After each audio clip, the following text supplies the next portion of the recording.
Hello friends, तर स्वागत आहे तुमचं आपल्या या यूट्यूब चॅनलवरती. मित्रांनो, चॅनलवर नवीन असाल तर चॅनलला सबस्क्राईब नक्की करा. आशाजी सगळ्यांसाठी चहा आणि नाश्ता घेऊन येतात.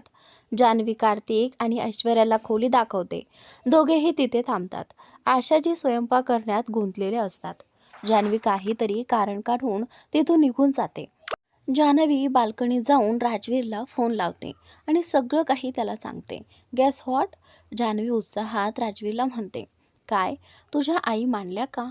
राजवीर विचारतो. काय मानल्या? जान्हवी उलट प्रश्न करते. प्लीज जान, आता मला अजून काही ऐकायचं नाही. राजवीर म्हणतो. त्या मानल्या नाहीत, पण मी त्यांना मना केलं. जान्हवी सांगते. ओ थँक गॉड. राजवीर सुटकेचा श्वास घेत म्हणतो. पण एक प्रॉब्लेम आहे, जान्हवी पुढे म्हणते. काय? राजवीर थोडा घाबरत विचारतो. माझं काम झालंय, आता तुमची पाळी आहे. जान्हवी स्पष्टपणे सांगते. मला काय करायचे? राजवीर विचारतो. खोटं बोलायचं आहे आणि तुम्हाला माहीत आहे तुम्ही खोटं बोलण्यात फारच वाईट आहात. जान्हवी हसत म्हणते. तुझ्यासोबत राहून शिकलोय. राजवीर उत्तर देतो. त्याचा अर्थ काय? जान्हवी विचारते. कामाचं सांगा. राजवीर म्हणतो. मी आईला सांगितलं आहे की तुम्ही कार्तिकला ओळखता. जान्हवी सांगते. कार्तिक कोण? राजवीर गोंधळून विचारतो. ज्याच्याशी माझं लग्न ठरणार होतं. जान्हवी सांगते. हे सांगायची गरज नव्हती. राजवीर म्हणतो. तुम्हीच विचारलं होतं. जान्हवी उत्तर देते. आणि तो मला का ओळखतो? राजवीर विचारतो. सगळं सांगते म्हणत जान्हवी राजवीरला पूर्ण प्रसंग समजावून सांगते. आणि उद्या तुम्हाला असं वागायचं आहे की तुम्ही त्यांना आधीपासूनच ओळखता. हो, आजी आणि बाबांनाही सगळं समजावून सांगा. जान्हवी सांगते. ठीक आहे. राजवीर मान डोलावतो. उद्या सकाळी भेटू. जान्हवी म्हणते. हो ठीक आहे. राजवीर म्हणतो. फोन ठेवताच तो स्वतःशीच पुटपुटतो. काय संकट आहे हे? राजवीर घरी जाऊन आपल्या आजी आणि वडिलांना बसून सगळं समजावून सांगतो. इकडे जान्हवी तनूलाही फोन करून घरी बोलावते. बरं झालं दीदीलाही बोलावलं. काही प्रॉब्लेम झाला तर सांभाळायला कोणीतरी असेल. जान्हवी स्वतःशीच म्हणते. दुसरीकडे कार्तिक खूपच घाबरलेला असतो. तो आणि ऐश्वर्या दोघेही खाली पार्कमध्ये गेलेले असतात. काय झालं कार्तिकजी? एवढे का घाबरताय? ऐश्वर्या विचारते. तर असं खोटं बोलतेस? तू तर असं खोटं बोलतेस जणू रोजच काम काम आहे तुझं. कार्तिक तिला म्हणतो. एवढं काही अवघड नाही. ऐश्वर्या शांतपणे म्हणते. माझ्याकडून होत नाही. ताईजींना कळलं ना की मी खोटं बोललो तर? कार्तिक चिंतेत म्हणतो. मग तुम्ही सांगायचं. मला ऐश्वर्याने सांगितलं होतं. बाकी अर्जुन भैया सगळं सांभाळतील. तुम्ही काळजी करू नका. ऐश्वर्या समजावते. माहीत नाही. कार्तिक साशंकपणे म्हणतो. चला आता, ते लोक आले असतील. ऐश्वर्या म्हणते. तोपर्यंत तनूही आलेली असते. आशाजींनी भरपूर स्वयंपाक केलेला असतो. राजवीर आपल्या आजी आणि वडिलांसोबत जान्हवीच्या घरी येतो. तनू आणि जान्हवी चहा घेऊन येतात. ऐश्वर्या बेटा, कशी आहेस? सेम्मीजी तनूला पाहून विचारतात. जी. तनू थोडी गोंधळलेली उत्तर देते. तनू आणि जान्हवी एकमेकींकडे पाहतात. राजवीर आपल्या आजीकडे रोखून पाहतो. काय झालं? लहानपणी तर सेम्मीजी पुढे बोलणार तेवढ्यात ही तनू आहे. आठवत नाही का? राजवीर इशाऱ्याने आजीला सांगतो. ओ हो हो, आठवते. आठवण थोडी कमी झाली आहे. बहुतेक चष्माचा नंबर वाढलाय. सेम्मीजी कारण काढत म्हणतात. ऐश्वर्या आणि कार्तिक थोडं बाहेर गेले आहेत. तोपर्यंत तुम्ही नाश्ता घ्या. आशाजी सगळ्यांना सांगतात. हो, वरुणजी मान डोलावतात. आम्ही आधीही सांगितलं होतं की तुमच्या मुलीला आम्ही खूप प्रेमाने ठेवू. आज पुन्हा तेच सांगतो. सेमीजी आशाजींना म्हणतात. हो, अनोळखी शहरात ओळख नसताना लग्न करणं थोडं भीतीचं वाटतं. आशाजी प्रामाणिकपणे सांगतात. आम्ही समजू शकतो. तुम्ही आई आहात. तुमचा पूर्ण अधिकार आहे, वरुणजी म्हणतात. तोपर्यंत ऐश्वर्या आणि कार्तिकही परत येतात. ऐश्वर्या अशा प्रकारे वागते जणू ती राजवीर आणि त्याच्या घरच्यांना आधीपासून ओळखते. ते सगळेही तसंच वागतात. कार्तिक मात्र खूपच नर्वस असतो. ऐश्वर्या सगळ्यांशी अगदी प्रेमाने भेटते, ज्यामुळे कुणालाही असं वाटतं की हे सगळे एकमेकांना चांगले ओळखतात. खूप गोड मुलगी आहे. सिम्मीजी ऐश्वर्याचं कौतुक करतात. तुम्ही वीणाजींना कसं ओळखता? आशाजी विचारतात. वीणा? कोण वीणा? सिम्मीजी गोंधळून विचारतात. या ताईजींना ओळखतात. त्यांचं नाव विनोद आहे. ऐश्वर्या प्रसंग सांभाळत सांगते. हो हो, आम्ही खूप चांगले मित्र आहोत. आमचं नेहमी बोलणं होतं. वरुणजीही लगेच कव्हर करतात. फक्त मित्रच आहात ना? काही नातेसंबंध नाहीत? आशाजी खात्री करून विचारतात. हो, पण खूप जिव्हाळ्याचं नातं आहे. ते शहरात आले की आमच्याच घरी थांबतात. आम्ही लहानपणापासून एकमेकांना ओळखतो. वरुणजी हसत सांगतात. वरुणजी आशाजींशी बोलत होते. हो हो, टीना ओळखीची आहे, पण मला नाव काही लक्षात राहत नाही. म्हातारी झाले ना मी. सिम्मीजी हसत आशाजींना म्हणाल्या. वीणा वीणा असं काहीतरी नाव आहे त्यांचं. ऐश्वर्या सिम्मीजींना सांगते. हो हो, विसरते मी. सिम्मीजी म्हणाल्या. तेवढ्यात राजवीर हळूच सिम्मीजींना म्हणाला. आजी. राजवीर तसा गप्पच बसून होता, कारण नाव लक्षात ठेवण्यात तो आधीच कमकुवत होता आणि खोटं बोलण्यात तर त्याहूनही वाईट.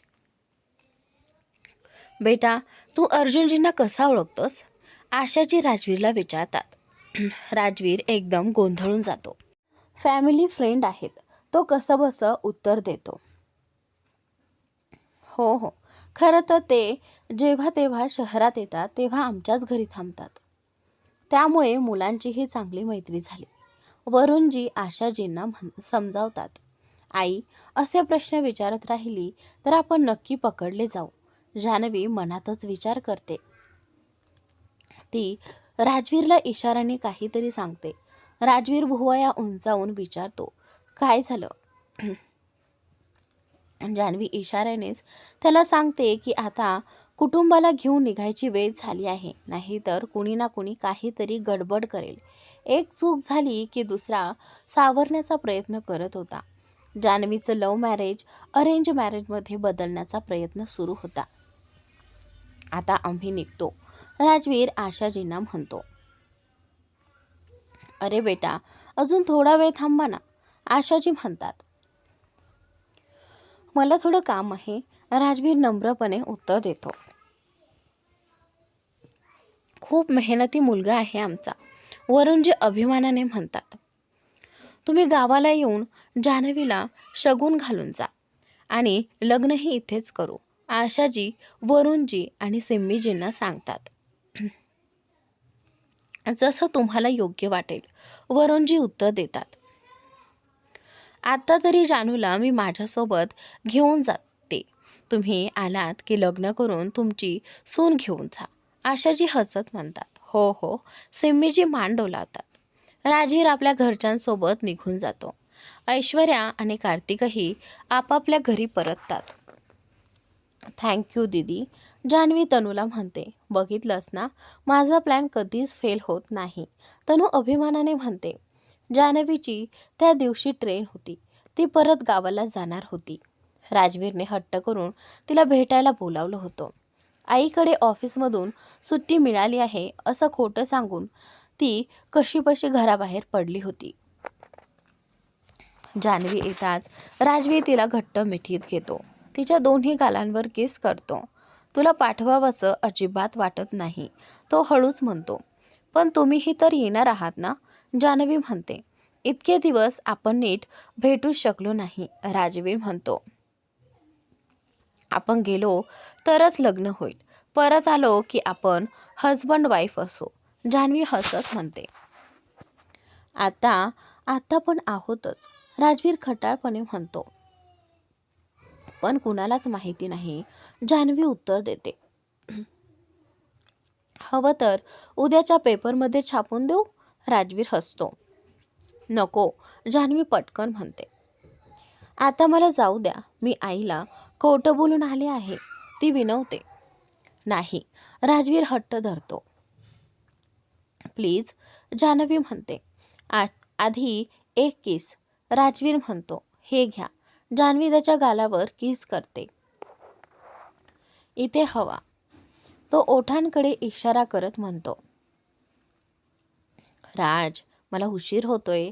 जान्हवी घाबरून म्हणते. ठीक आहे, जा, तो म्हणतो. मग सोडा ना, जान्हवी म्हणते. किस करून जा. राजवीर पुन्हा हट्ट करतो.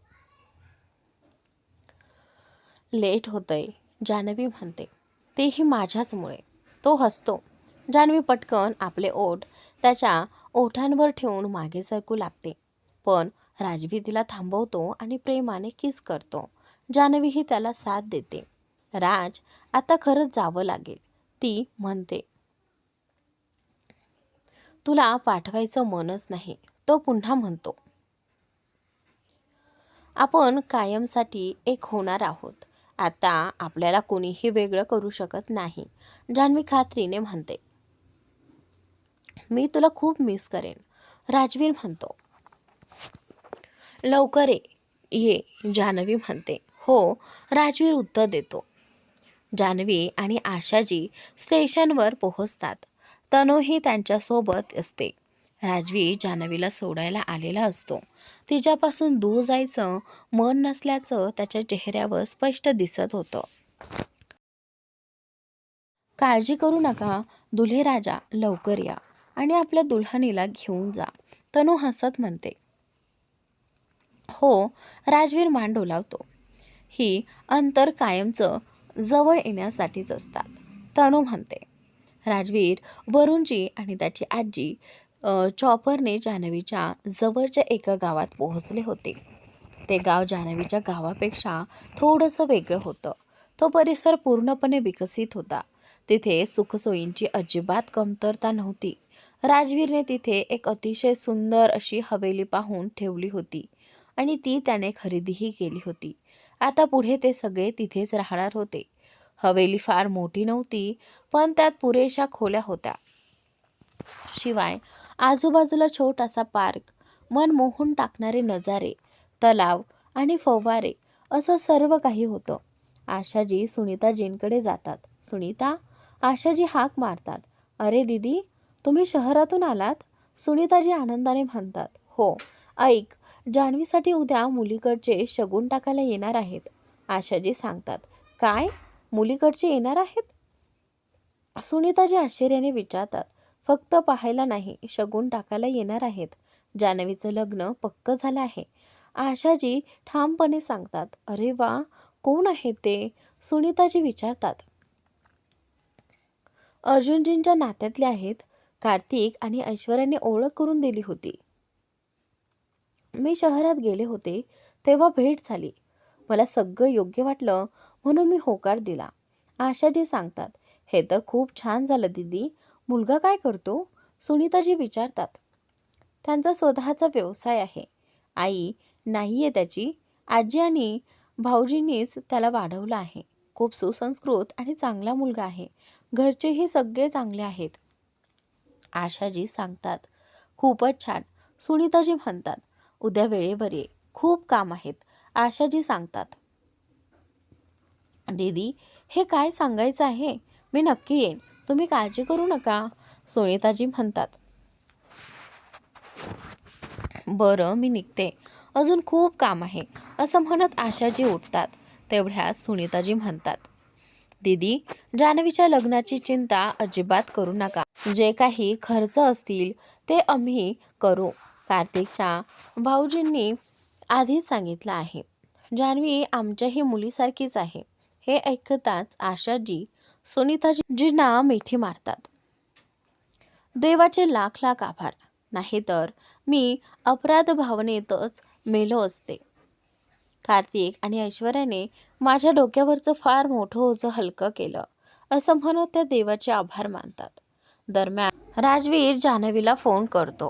फायनली उद्या आपण भेटणार आहोत. जान्हवी हसत म्हणते, किती दिवसांनी तुला पाहणार आहे मी. राजवीर भाऊकपणे म्हणतो, फक्त 2च दिवस झालेत. जान्हवी म्हणते, हे 2 दिवस कसे गेले ते मला सांगताही येणार नाही. राजवीर म्हणतो. दुसऱ्या दिवशी 3-4 गाड्या जान्हवीच्या गावात प्रवेश करतात. राजवीर, वरुणजी आणि सिम्मीजी गाडीतून उतरतात. त्यांच्यासोबत 1-2 नोकरही होते, जे गाडीतून शगुनाचं सामान बाहेर काढतात. जान्हवीने आधीच सांगितलं होतं की फार काही करू नका, पण सिम्मीजींना आपल्या नातवाच्या लग्नाचा प्रचंड आनंद झाला होता. त्यांनी जान्हवीसाठी भरपूर दागिने, कपडे आणि मिठाया घेतल्या होत्या. संपूर्ण गाव त्यांच्याकडे कुतूहलाने पाहत होतं. त्या गावात एक गाडी आली तरी लोकांना नवल वाटायचं आणि इथे तर 4 गाड्या. सगळेच घराबाहेर येऊन पाहत होते. बायका आपापसात कुजबूज करत होत्या. हा मुलगा कोण आहे? खूप देखणा आहे. नक्की जान्हवीला पाहायला आलेले दिसतायत. खूप मोठी पार्टी वाटते. राजवीर आशाजींच्या पाया पडतो. आयुष्यमान भव बेटा. आशाजी आशीर्वाद देतात. राजवीरची नजर मात्र सतत जान्हवीला शोधत होती. जान्हवी कुठे आहे? तिला बोलवा ना, सिम्मीजी म्हणतात. हो म्हणत आशाजी आत हाक मारतात. जानू बेटा. जान्हवी पिवळ्या रंगाचा सलवार सूट घालून बाहेर येते. त्या पोशाखात ती खूपच सुंदर दिसत होती. कानातील झुमके तिच्या गालांना हलके स्पर्श करत होते. कपाळावर छोटीशी बिंदी, डोळ्यात काजळ आणि ओठांवर हलकी गुलाबी लिपस्टिक होती. ती चहाची ट्रे घेऊन येते. राजवीर तिला पाहतच राहतो. बस कर रे, सगळेच इथे आहेत, सिम्मीजी हळूच त्याला म्हणतात. तेव्हा राजवीर पटकन नजर वळवतो.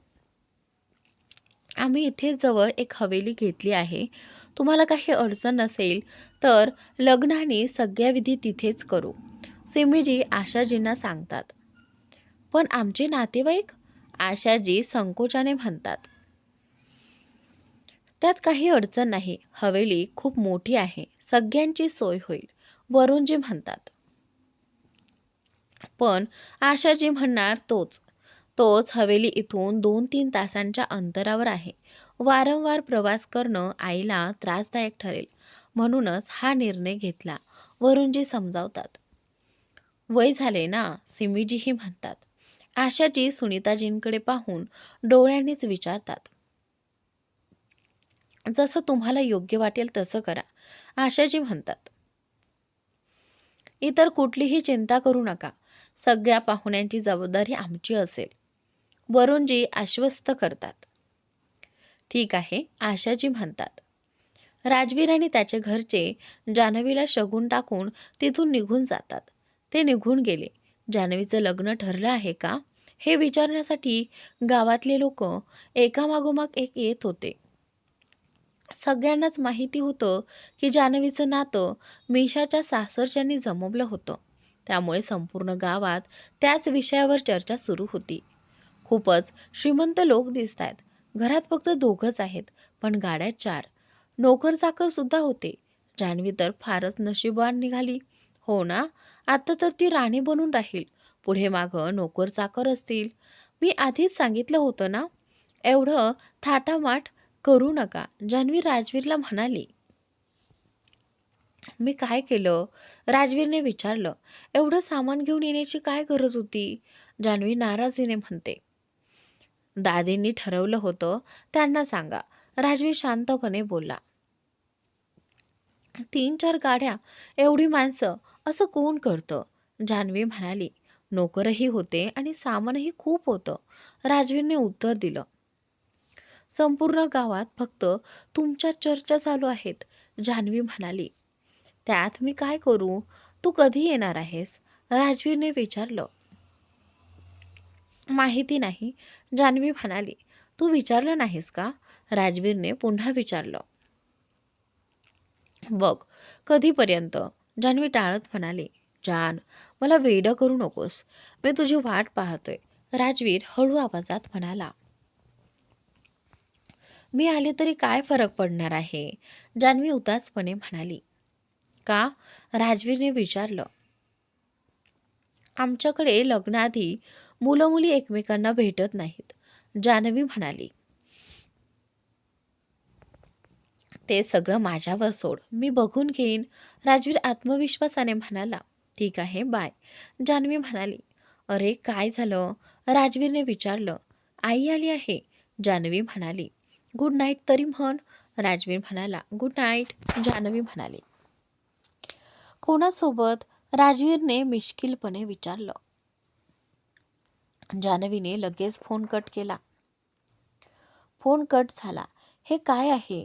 मी माझ्याच होणाऱ्या बायकोशी बोलू शकत नाही का? राजवीर स्वतःशीच पुटपुटला. जान्हवी तिच्या काही खास नातेवाईकांसोबत राजवीरच्या हवेलीत पोहोचली होती. वरुणजी आणि सिम्मीजी स्वागतासाठी उभे होते. ढोल नगाऱ्यांच्या गजरात जान्हवी आणि तिच्या घरच्यांचं जोरदार स्वागत झालं. फुलांची उधळण करण्यात आली. सिम्मीजींनी जान्हवीची नजर उतरवली. सगळ्यांना शरबत देण्यात आलं. राजवीरने वरूनच जान्हवीला पाहिलं होतं. आता त्याला फक्त एकाच गोष्टीची घाई होती, जान्हवीला कधी भेटेल याची. तनू जान्हवी सोबतच आली होती. मिशा अर्जुन सोबत येणार होती. जान्हवी मिशाची जिवलग मैत्रीण होती, म्हणून मिशाला तिचं लग्न चुकवायचं नव्हतं. अर्जुन तिच्या सोबत असेल आणि पूर्ण काळजी घेईल या अटीवर वीणाजींनी मिशाला परवानगी दिली होती. अर्जुनही तयार झाला होता, कारण त्याला माहिती होतं की जान्हवी आणि मिशामधली मैत्री किती घट्ट आहे.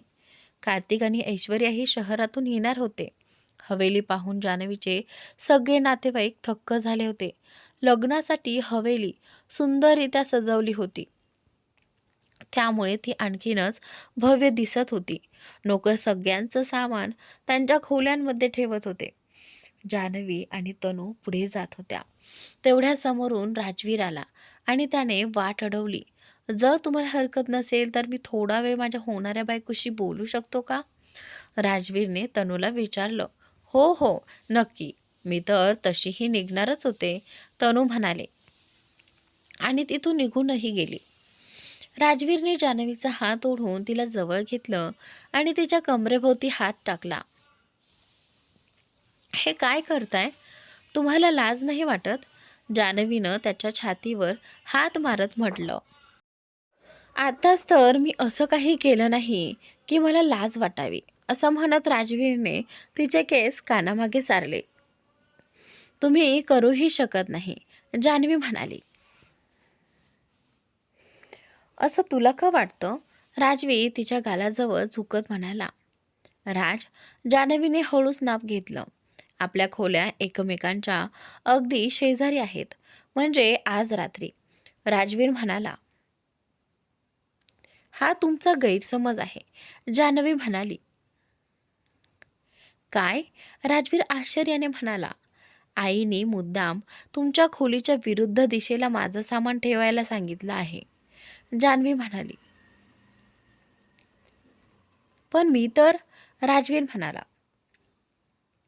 लग्नाआधी मुलं मुली एकमेकांना भेटत नाहीत, त्यामुळे अंतर राखणं गरजेचं आहे, जान्हवी ठामपणे म्हणाली. तुला खूप मज्जा येते ना? राजवीर म्हणाला. नाही, मी तसं काही म्हटलं नाही, जान्हवी म्हणाली. दूर असलो तरी मी जवळ येऊ शकतो, राजवीर हसत म्हणाला. नको नको, जान्हवी म्हणाली. का? राजवीरने विचारलं. माझ्या मैत्रिणी माझ्यासोबत असतील, जान्हवी म्हणाली. जान, राजवीर म्हणाला. बाय, जान्हवी म्हणत निघून गेली. जान जान, राजवीरने तिला थांबवायचा प्रयत्न केला, पण जान्हवी धावत निघून गेली.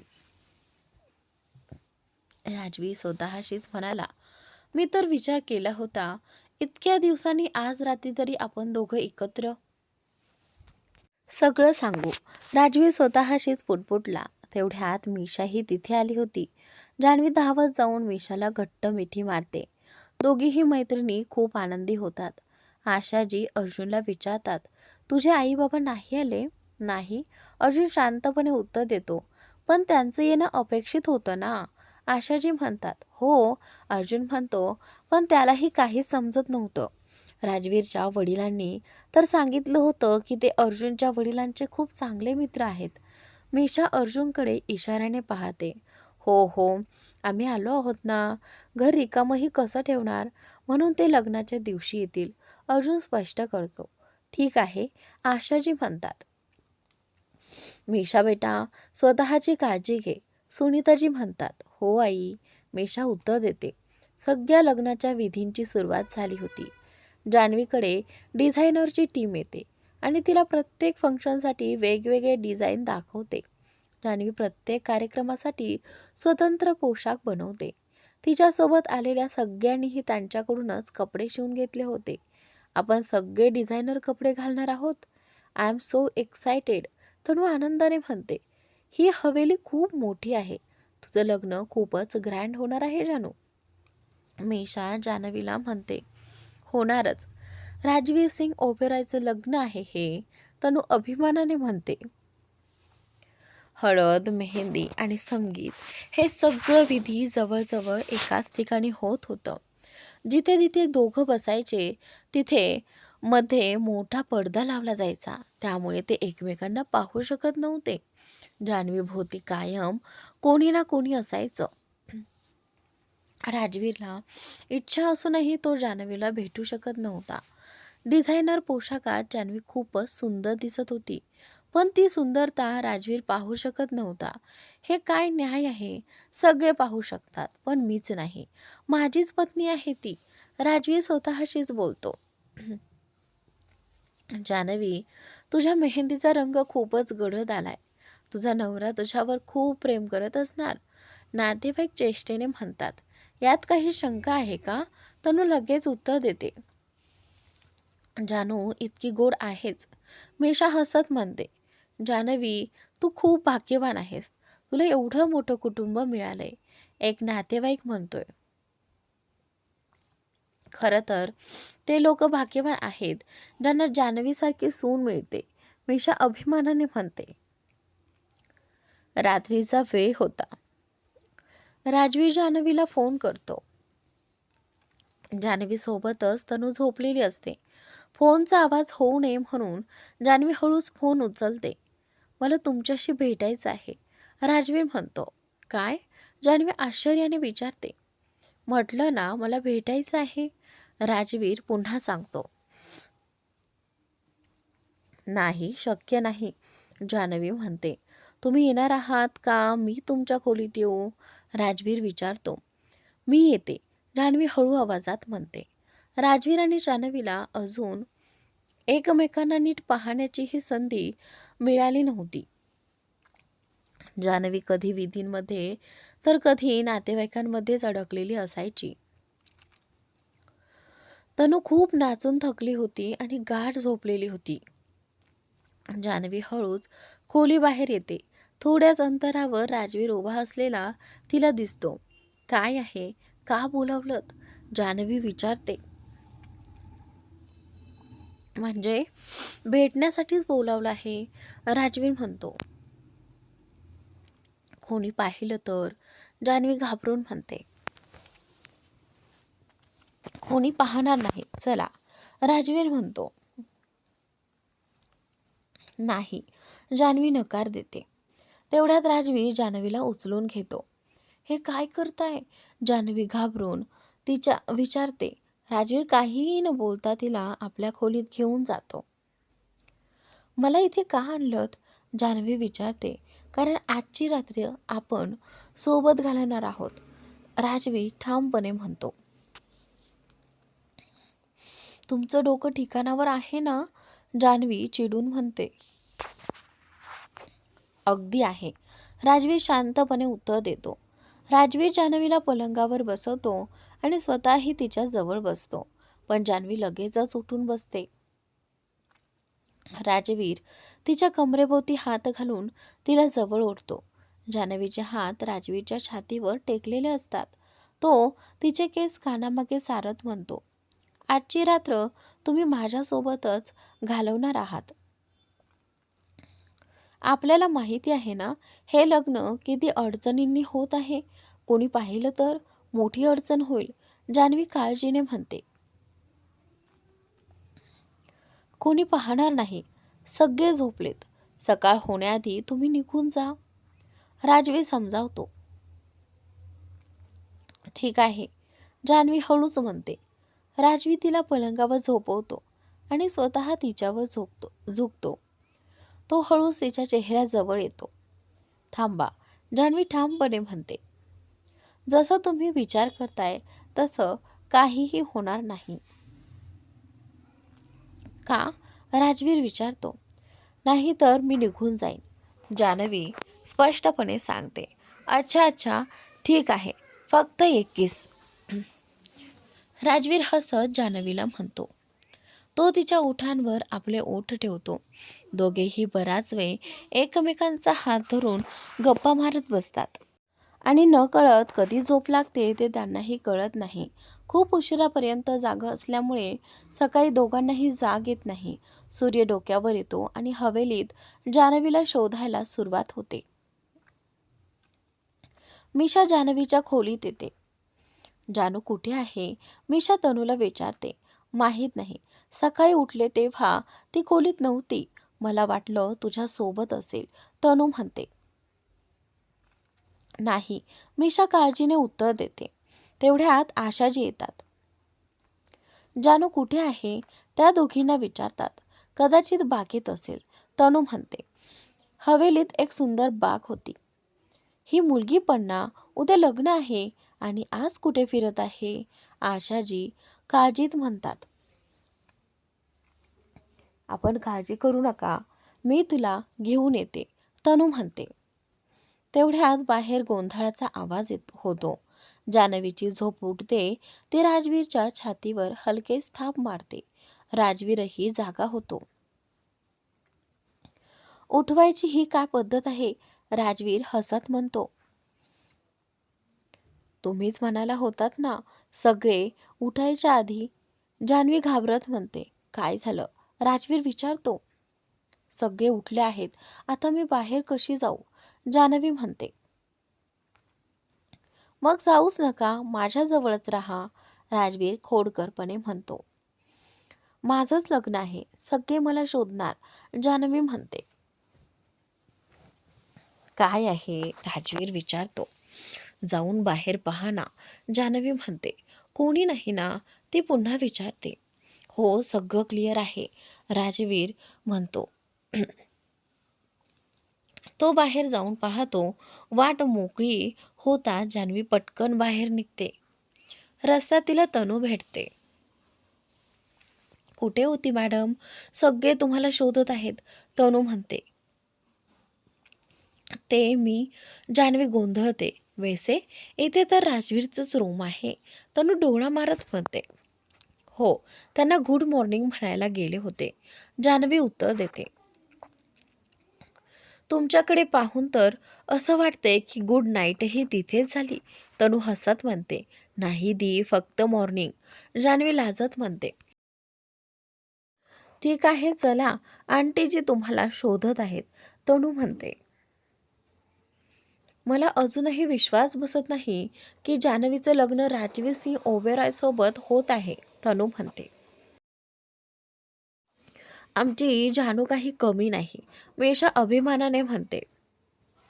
जेव्हा मी तिला त्या कंपनीत इंटरव्ह्यूसाठी पाठवलं होतं तेव्हा वाटलंच नव्हतं की तिचं सिलेक्शन होईल आणि आज थेट लग्न, तनू म्हणते.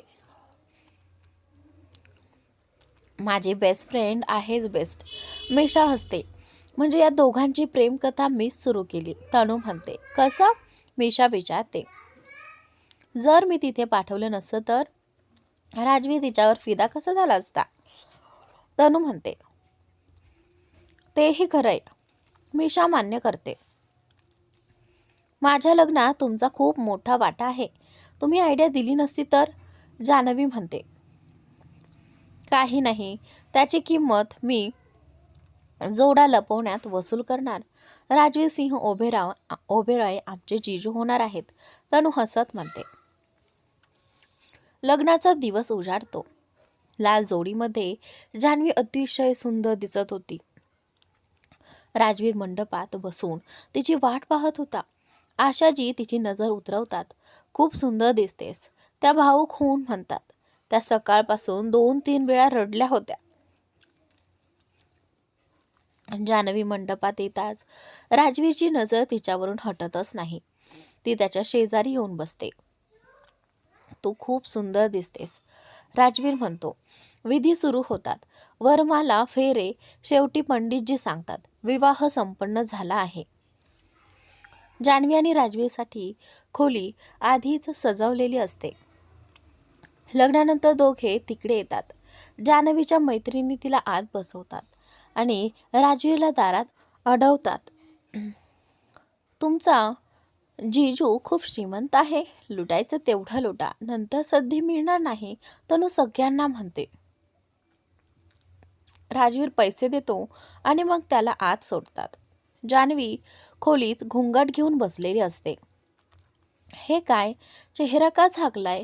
इतके दिवस मी तुला नीट पाहिलंही नाही, राजवीर म्हणतो. ही रस्म आहे, नवऱ्यानेच घुंगट उचलायचा असतो, जान्हवी म्हणते. अच्छा, राजवीर हसतो. तो तिचा घुंगट उचलतो. तू खूप सुंदर दिसतेस, राजवीर प्रेमाने म्हणतो. राजवीर जान्हवीचा हात आपल्या हातात घेतो आणि हळूच त्यावर ओठ टेकवतो.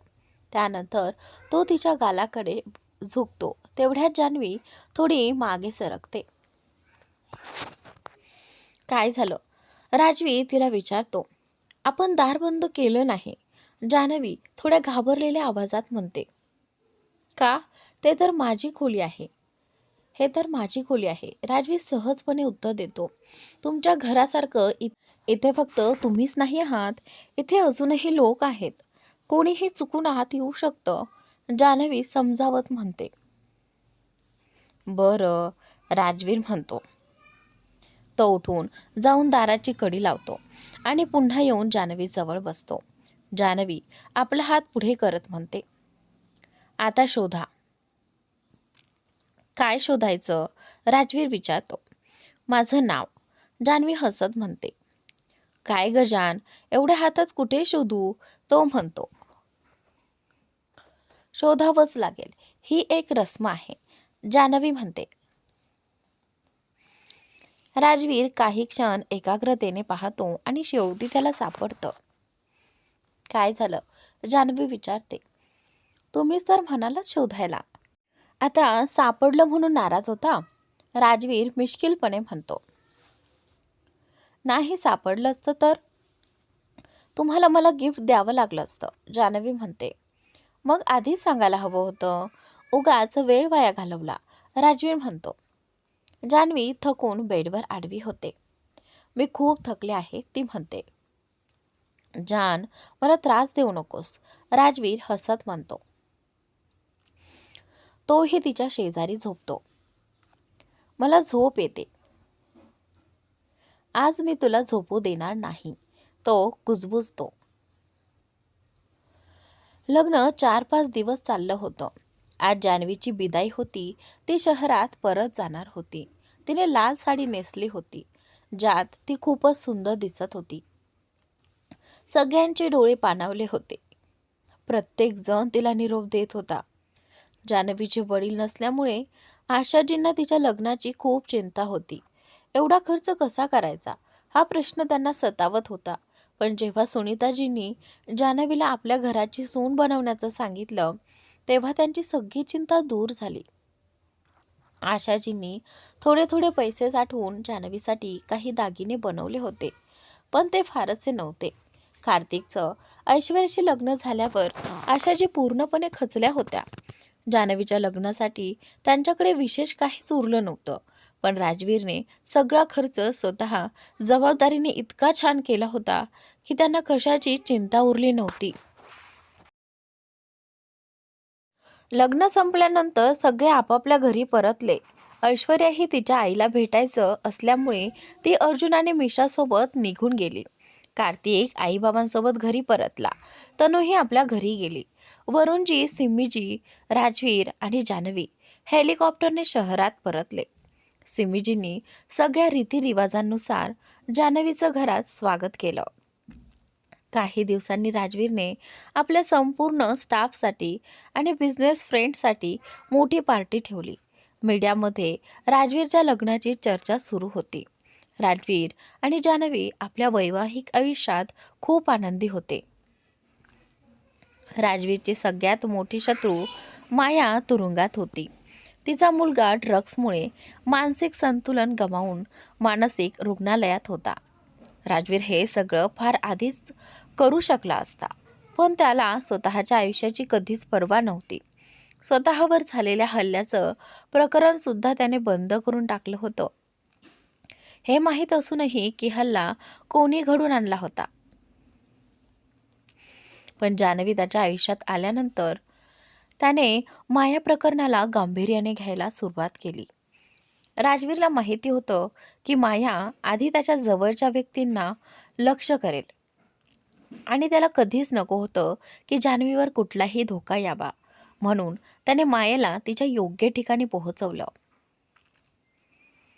आता त्याच्याभोवती कायम जड सुरक्षा नसायची. कधी कधी तो जान्हवीला स्वतः गाडी चालवत बॉडीगार्डशिवाय फिरायला घेऊन जायचा. पण तो घरात नसेल तेव्हा जान्हवीला एकटी कुठेही जाण्याची परवानगी नसायची.